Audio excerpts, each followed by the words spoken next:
You are not here by coincidence. Something deep within you, a calling, a subtle frequency, an invisible pull led you to this video at precisely this moment. And when you finish listening, you will finally understand why. Why is it that, despite your best intentions, you seem trapped in the same emotional loop? Why do you attract the same kind of partner? Why does love feel shallow, repetitive, or painfully conditional? Carl Jung, the brilliant explorer of the human psyche, left us with a truth that demolishes all superficial explanations. Until you make the unconscious conscious, it will direct your life and you will call it fate. This truth touches the very core of our emotional lives. The way we love, the way we connect is not random. It is not luck or misfortune. Our relationships are mirrors, and what we experience in love is often the purest reflection of what lies within us. If love feels shallow or painful, it's a sign that we are deeply disconnected from ourselves. If we haven't ventured into the darker parts of our being, the beautiful, the broken, the shadowed, we are destined to find ourselves stuck in cycles of unfulfilling, even destructive relationships. If this message resonates deep within your soul, take a moment now to like this video. Subscribe to the channel and tell me in the comments, what is the emotional pattern you are ready to break today? Have you ever asked yourself why you attract the same kind of partner over and over again? Why you live out the same emotional patterns as if you're trapped in an endless loop? Jung provides a powerful, albeit confronting, answer. We attract what we are. More precisely, we attract people and dynamics that resonate with our deepest, often unconscious beliefs. Imagine you are a magnet. Your energetic field, what you fear, what you believe, what you carry from the past, broadcast a specific frequency. If you carry childhood wounds of feeling invisible or unloved, you might unconsciously seek relationships that make you beg for attention, echoing your past hurts. This isn't a curse, it's a powerful invitation to grow. Jung called this the process of individuation, the lifelong journey of becoming whole, of integrating every lost or rejected piece of who we are, so we no longer project our inner wounds onto the world around us. The tragedy lies in this. Most people search for love before ever forming a healthy relationship with themselves. They want someone else to heal them, to complete them, to fill the voids they never dared to face. But no partner, no matter how kind or devoted, can do that inner work for you. The other is not your savior. They are simply a mirror that will show you, sometimes gently, sometimes painfully, everything you've yet to confront within yourself. When you do not fully love yourself, you settle. You accept emotional crumbs and convince yourself it's a feast. You mistake suffering for passion and endurance for loyalty. You believe love is about sacrificing your needs, about losing yourself in another. But that is not love. That is fear.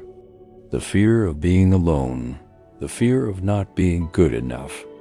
And fear has never built anything real. It breeds attachment, dependency, and ultimately suffering. This is where Jung introduces the concept of the shadow. The shadow is everything we've repressed, denied, or refused to acknowledge in ourselves. It's not just the painful memories. It's also our raw authenticity and strength, the parts of us we were told to hide. In relationships, the shadow creeps in quietly.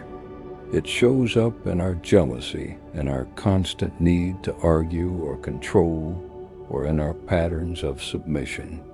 When we don't integrate our shadow, we end up projecting it onto the person we love. We blame them for our unhappiness, when what we are truly seeing in them is a reflection of our own fragmented self. Attachment in this context is simply fear in disguise. When you are attached to someone, it's because you feel that without them, your validation, your worth, or your stability diminishes. That is not love. That is emotional dependence.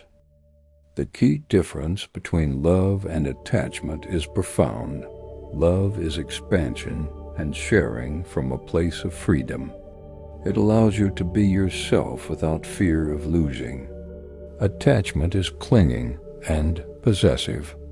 It makes you feel that without the other, you are not enough. If you feel you would fall apart without this person, it is not love. It is a sign that you placed your happiness in someone else's hands. You are giving them control over your emotional well-being. If you want to stop living out mediocre love stories and experience a love that is deep and transformative, you have to do what most people avoid. Look inward. Explore your history. Face your wounds. Get radically honest about the relationship you have with yourself. The love you allow yourself to receive will never exceed the love you have for yourself. If you cultivate wholeness, if you do the inner work to embrace every part of yourself, you will naturally attract a love that mirrors that same completeness. Here lies the revolution. When you truly love yourself, you stop tolerating anything that doesn't align with your worth. You no longer beg for attention or validation.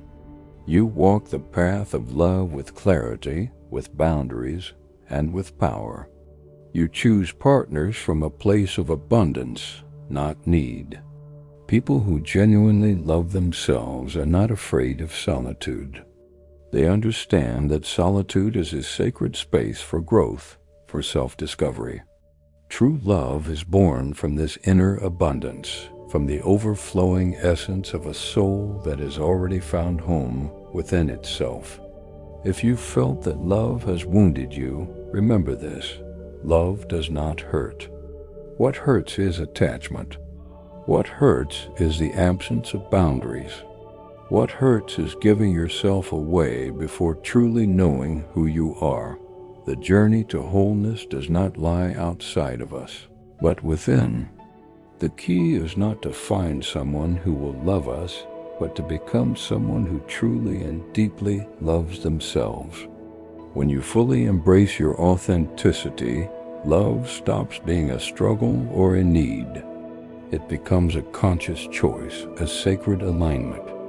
The universe does not respond to your wishes. It responds to your being. And if your being is whole, integrated, and filled with self-love, then what you will attract into your life will reflect that very same frequency. You will magnetize a love that is real, deep, transformative, and rooted in truth.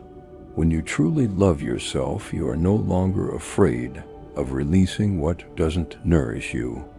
You stop clinging to what was never meant for you.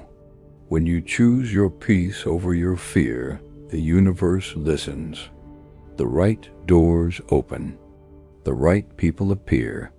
This internal transformation allows you to see that your worth is not determined by external approval.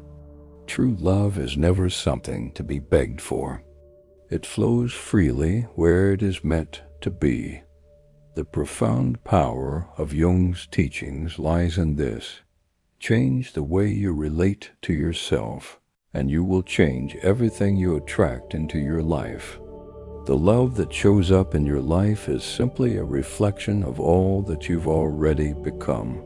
The real question remains: are you ready to stop repeating the same patterns and choose to change from within?